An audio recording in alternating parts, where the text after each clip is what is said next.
Hola a todos, bienvenidos a un nuevo webinar con Pinares. Hoy estamos en un ambiente completamente diferente. Hoy quisimos mostrar un pequeño pedacito de Pinares, un pedacito de lo que hacemos, cómo lo hacemos, y queremos presentarles a una nueva persona que ingresó a nuestro equipo de trabajo. Es una neuropsicóloga, psicóloga, así que hoy vamos a hablar un poquitico como de todo eso que muchas veces escuchamos o nos mandan, de las pruebas neuropsicológicas, de todo ese ambiente y toda esa parte de la psicología que es muy importante y relevante.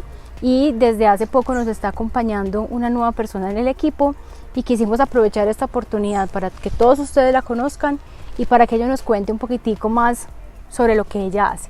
Así que les doy la bienvenida. Carol, bienvenida. Bienvenida a este espacio de webinar con Pinares. Hoy hicimos un concepto completamente diferente para poder darles a conocer qué es la neuropsicología, empezando con que les cuentes un poquitico a todas las personas que hoy nos ven cómo es tu nombre completo, de qué universidad eres, dónde estudiaste neuropsicología, como básico, como para empezar. Claro que sí. Bueno, yo soy Carol Moreno, yo soy psicóloga de la Universidad de Antioquia y magíster en neuropsicología de la Universidad de San Buenaventura. Bueno, Carol, a ver, esa parte de ser psicóloga y luego hacer una profundización o una especialización en neuropsicología, eso como tan enredado, como que las personas piensan en neuro y piensan más en un neurólogo, ¿cierto? Contanos un poquitico qué es la neurología o la neuropsicología realmente. Bueno, la neuropsicología es una rama de la psicología que se encarga de estudiar la relación entre el cerebro, ese sustrato biológico, y la conducta y los procesos cognitivos. Entonces hacemos como esa unión de ambos procesos para poder estudiar y poder ayudar en el proceso humano. Bueno, las pruebas neuropsicológicas, arranquemos por esa parte tan enredada y tan complicada que le mandan, por ejemplo, a muchos niños que en los colegios tienen un mal comportamiento, que no logran dar una buena cantidad de productiva de estudio y pierden año tras año. Es súper difícil tenerlos concentrados, es súper difícil tenerlos en el colegio, y en los colegios dicen: papás, si no le hacen esto para el próximo año ni por acá se atraviesen. Y les mandan a hacer esas famosas pruebas neuropsicológicas. ¿Qué quiere decir eso? ¿Qué es eso? Bueno, las pruebas neuropsicológicas son un proceso diagnóstico tal como puede ser unos rayos X, una tomografía, pero simplemente es identificar cómo es que está funcionando ese cerebro, cómo se está dando el desarrollo en el caso de los niños, para poder identificar entonces si hay alteraciones en ese desarrollo, en alguno de los procesos que nos está explicando esas dificultades que vienen presentando los chicos en sus entornos, o si desde lo neuropsicológico, desde su proceso cognitivo todo está bien y puede ser otros factores diferentes los que estén incidiendo en la conducta. Entonces lo que nosotros hacemos es valorar el proceso de desarrollo cognitivo general y dar una impresión diagnóstica al médico tratante, que a veces es el pediatra, el neurólogo, el psiquiatra, cualquier otro médico tratante que nos remite a estos pacientes a neuropsicología. Nosotros hacemos la evaluación con toda el perfil, con las recomendaciones, la impresión diagnóstica, y ya a partir de ahí continúa su proceso. ¿En qué se basan esas pruebas neuropsicológicas? ¿Tienen unas sesiones? ¿Tienen una duración? ¿Son duraciones largas, medianas, cortas? ¿Eso dura un año, dura 6 meses, dura una sesión, 20 sesiones? ¿Cómo es eso? Bueno, las pruebas neuropsicológicas van a depender mucho del motivo de consulta, ¿cierto? Usualmente se puede hacer en varias sesiones de 1 hora o en una sesión más extensa que se haga una sola vez. Este proceso de evaluación no se hace, digamos, cada 6 meses o cada año como a veces las personas piensan, sino que una vez se tiene la evaluación, se actualizará cada 2 años o cada 5 años más o menos, ¿cierto? No es algo que tenga que ser constante. Esas sesiones entonces lo que hacemos es valorar, como te decía ahorita, ese desarrollo desde la capacidad intelectual, desde los procesos atencionales, los procesos de lenguaje, de memoria, y de funciones ejecutivas, que es un grupo amplio de funciones cognitivas. Como por ejemplo, ¿cuál puede ser una función ejecutiva? Por ejemplo, la planeación, el control inhibitorio, la flexibilidad cognitiva o la memoria de trabajo, que son como las principales. ¿Cómo le podríamos dar un ejemplo más o menos al público? Bueno, control inhibitorio es ese freno que nosotros tenemos ante conductas automatizadas. Entonces el control inhibitorio a veces se ve afectado y es cuando los niños necesitan estar en movimiento, no son capaces de frenar esa conducta, se vuelven impulsivos, no son capaces a veces de medir el riesgo por esa misma impulsividad. La flexibilidad cognitiva es esa capacidad de apertura al cambio, de hacer las cosas de una manera diferente, entonces se mantienen como muy rígidos en una sola posición. Bueno, entonces las sesiones vienen, y ayer, esta semana escuché a alguien que decía, doctora, y también mide el IQ. ¿Qué es eso? Yo me quedé pensando y el IQ, ¿qué mide? Eso hay veces lo hablan de inteligencia, ¿lo mide, no lo mide y qué es eso? En las pruebas, usualmente cuando estamos hablando de niños y otros procesos en adultos, evaluamos la capacidad intelectual o el IQ en inglés, y lo que hacemos es utilizar pruebas estandarizadas, ¿cierto? Con esas pruebas estandarizadas se miden varios índices como el verbal, el visoespacial, el procesamiento, la velocidad de procesamiento y la memoria de trabajo para dar un CI. Pero eso es un tipo de inteligencia, o sea, las inteligencias hay, digamos, diferentes aproximaciones, pero desde neuropsicología hacemos esa primera aproximación desde la psicometría a la capacidad intelectual. Doc, ¿vos crees que en unos espacios como estos que tenemos uno podría llegar a hacer una prueba neuropsicológica para algunos pacientes que se logren centrar? O sea, por ejemplo, estos niños que no son capaces de estar en un espacio, ¿crees que Pinares puede ser un espacio también para poderlo realizar? Completamente, son espacios diferentes que de pronto no tienen ese límite en un solo consultorio, a veces muy pequeño, sin mucho espacio o con muchos distractores alrededor, porque en ciertos momentos, en ciertos espacios de evaluación, a veces hay muchos ruidos alrededor que los pueden distraer. Pinares es un lugar muy tranquilo, muy silencioso, acá no tenemos pues como tantos estímulos que puedan ser distractores, entonces se presta para la evaluación. Bueno, entonces llegan las pruebas neuropsicológicas, usted las aplica, son más o menos 2 horas y media que estamos durante las pruebas. Bueno, entonces después de que nos hacen esas pruebas neuropsicológicas, que nos demoramos 2 horas y media, que es más o menos como el tiempo que se pueden demorar las pruebas neuropsicológicas de acuerdo a la persona que se toman. Normalmente en la parte de abajo en el diagnóstico, como la impresión diagnóstica, dice, se recomienda hacer rehabilitación neuropsicológica. Y dice uno, ay Diosito, ¿qué es eso? Otras 2 horas todos los días yo sentado al frente de esa muchacha que me haga un montón de pruebas. ¿Qué son las pruebas neuropsicológicas? ¿Qué son la rehabilitación neuropsicológica? Bueno, la rehabilitación neuropsicológica ya es el proceso que continúa después de que nosotros tenemos un perfil, ¿cierto? Lo principal para la rehabilitación siempre va a ser que exista un perfil de fortalezas y de puntos por trabajar en ese neurodesarrollo o de ese procesamiento en la adultez, en los que trabajamos esos procesos que están deficitarios, pero también estimulamos los que están adecuadamente desarrollados, ¿cierto? ¿Qué hacemos? A través de actividades, para los niños es a través del juego, estimulamos ciertas redes neuronales que son las que encontramos que estaban deficitarias en su desarrollo para poder que los niños se les estimule esas funciones. Entonces, si identificamos alteraciones en control atencional, lo que hacemos es, mediante actividades, promover esas redes atencionales para que el niño se sostenga más en una misma tarea, para que no se nos distraiga tanto. Con control inhibitorio lo mismo, entonces que tengan un poquito más de freno ante esos impulsos que tienen, y lo hacemos a través del juego, ¿cierto? Son actividades que se hacen en sesiones de máximo 1 hora. Durante esa hora entonces se hacen las actividades, pero también se hace la devolución y las recomendaciones a la familia, porque dentro del proceso de rehabilitación neuropsicológica no nos podemos quedar solamente con el paciente. El paciente entra en el consultorio, hacemos las actividades, sale y ya no.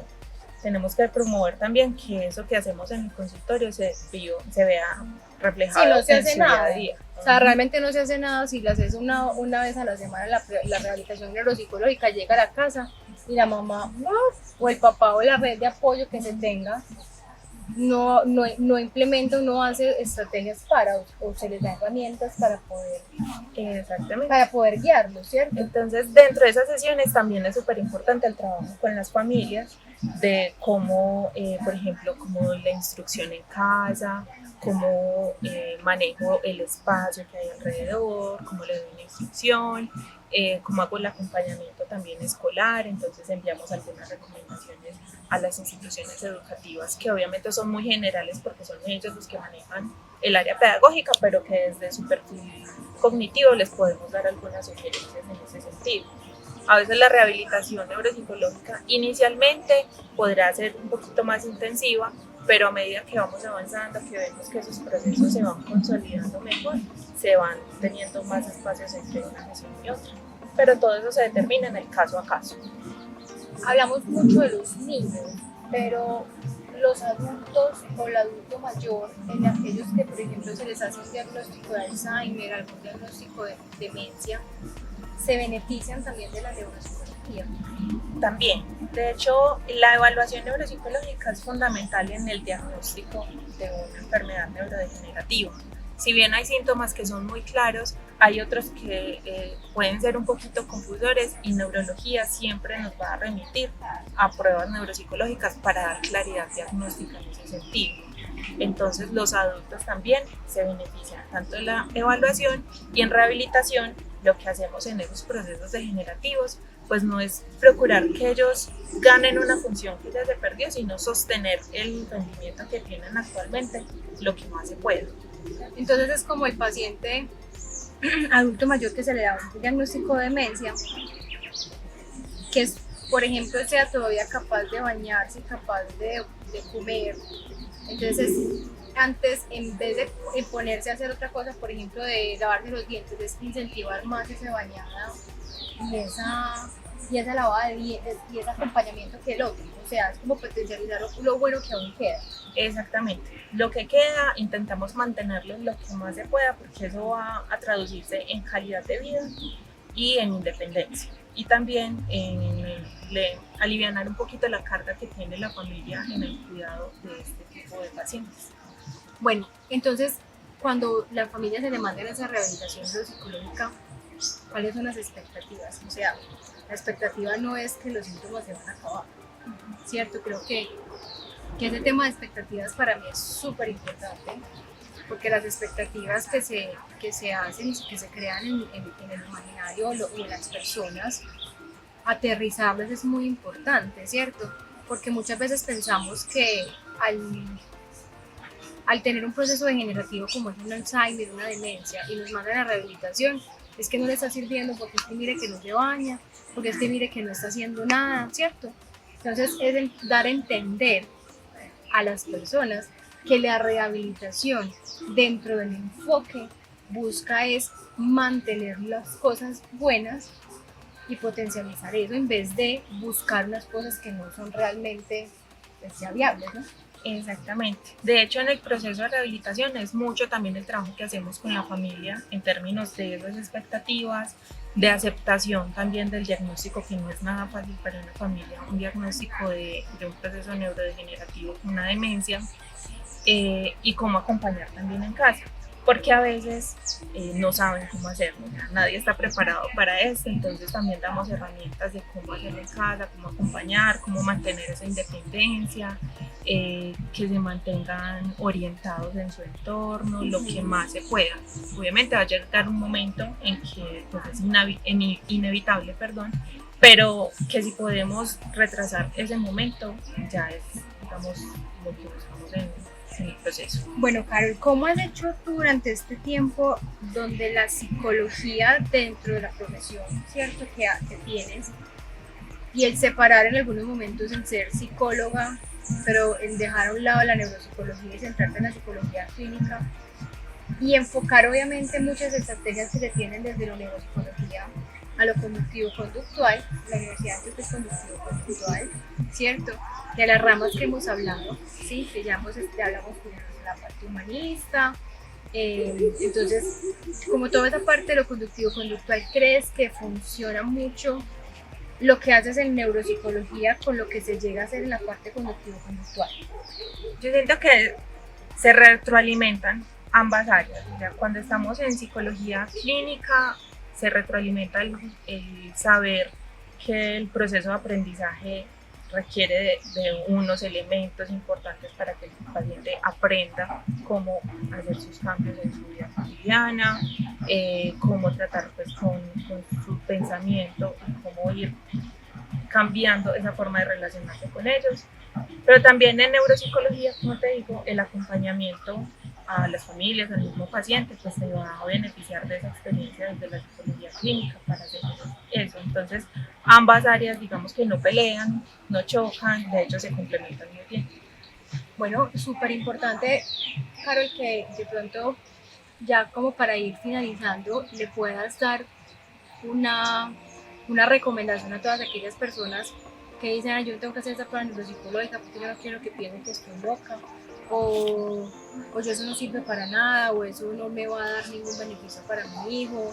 ¿Cuál es la recomendación para aquellas personas que están en búsqueda de esas dificultades desde la parte de la niñez o desde el adolescente o el adulto joven que están en proceso universitario y que el primer semestre, ¡prum!, materias perdidas, porque es que vengo de lo académico en otra parte y aquí es muy difícil, como esa parte de no tener que llegar a una enfermedad sino para poder aprender desde otras perspectivas? ¿Qué crees que se les puede decir a todas las personas que nos están viendo sobre la importancia de en algún momento acudir a la neuropsicología? O también, otro punto que se les puede explicar es cuáles son las posibles síntomas científicos que pueden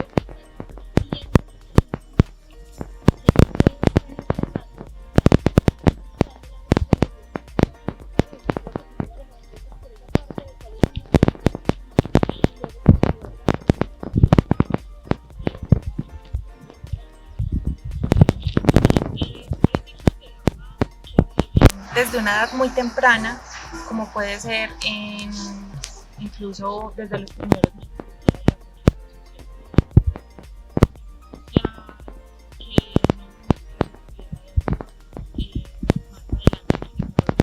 cuando vemos que no se va desarrollando a la par de su mismo grupo etario, cuando son supremamente impulsivos, mucha actividad, que obviamente son niños, van a querer jugar, van a querer estar por todas partes, pero que vemos que es una impulsividad que ya va afectando su misma seguridad, entonces no miden riesgos, se montan en unos lugares a pesar de que se les dice, entonces no aprenden por las contingencias, si hubo un castigo no aprende, se aporreó no aprende. Cuando hay muy poco sostenimiento en las actividades escolares, por ejemplo, ya en el tema, cuando ellos ingresan a la escolaridad es donde más se ven ciertos signos de alarma y que es ahí el momento donde se debe consultar a tiempo, porque un diagnóstico temprano va a mejorar mucho digamos, la proyección que va a tener ese niño. Y que no siempre es necesaria la medicación, ¿sí? Eso también es súper importante. No siempre es necesaria la Ritalina, no siempre es necesaria los X y Y medicamentos que pueden haber en el mercado. Digo mi Ritalina porque es la que todo el mundo habla, todo el mundo menciona, y todo el mundo pues dice, hablan bueno y malo de aquel medicamento, ¿cierto? Pero sí me parece súper importante tener estas cosas muy claras ante la sintomatología que puede tener el paciente. Y ya para finalizar entonces las recomendaciones a todas las personas que nos están viendo, la invitación a que si requieren, es un nuevo de nuestros que tenemos dentro de la clínica, la valoración por neuropsicología, dentro de las pruebas neuropsicológicas, la rehabilitación neuropsicológica y pues también la psicología clínica, por supuesto. Así que Carol, ahí tienes la cámara para invitar a todas las personas a seguirte y a poder hacer parte del proceso contigo. Gracias.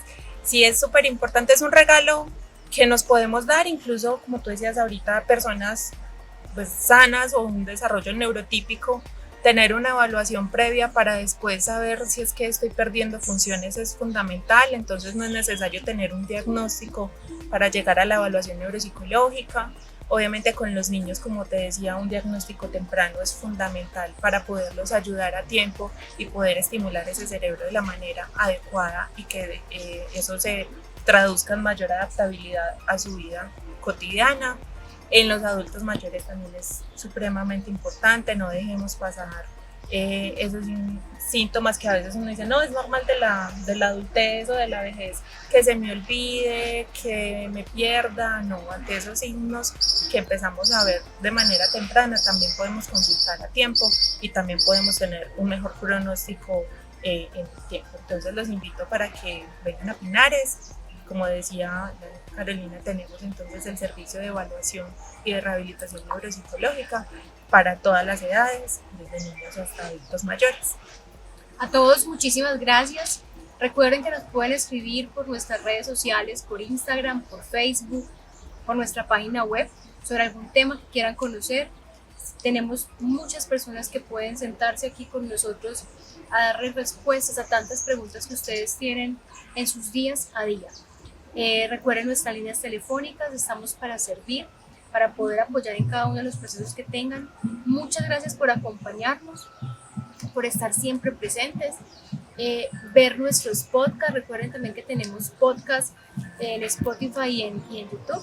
Ahí pueden mirarlos y pueden estar acompañándonos en estos procesos que hacemos y en donde buscamos cada vez más mostrar la realidad y mostrar lo que es estar en una clínica psiquiátrica que no tiene tantos mitos, que realmente es un lugar donde el paciente, su familia, los colaboradores tienen un espacio para ser felices. Chao, chao, muchísimas gracias, Doc, muchísimas gracias por acompañarnos por este espacio. Seguramente la tendremos en otra oportunidad por acá. A todos muchas gracias y nos vemos en un próximo webinar con Pinares. Chao, chao. Gracias.